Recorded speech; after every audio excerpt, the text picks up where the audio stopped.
Today marks the 76th anniversary of the Japanese attack on Pearl Harbor. President Franklin Delano Roosevelt called it a date which will live in infamy. One of those who survived it was the late Wallace Boyle Jr. of Hazleton. His son Wally tells us that he will never forget how that day changed his father's life.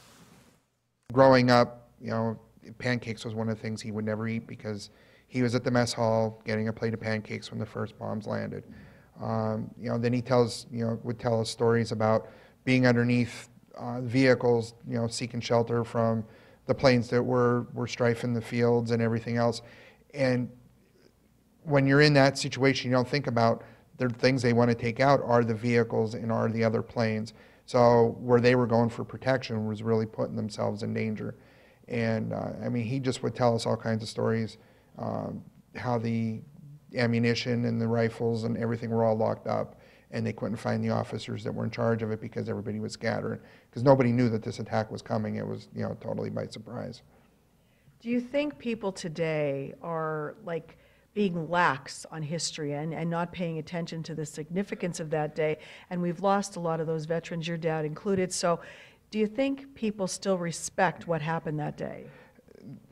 The world culture, we've all seen on TV, the professional players that have been taking stands and stuff.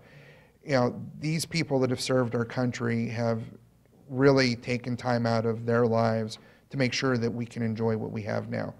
A lot of people want to change the past and forget about it and change things that really aren't what was meant back in the day when it actually happened. And that's really a shame. If we don't learn from our past, where are we going to go in the future and repeat those same mistakes? And that's why the past and the history is there. That's why we learn it in school, and that's why we can't forget it. And these people served our country to protect us and make sure that we still have the freedoms we have. And people need to remember that, and we can't forget what they do.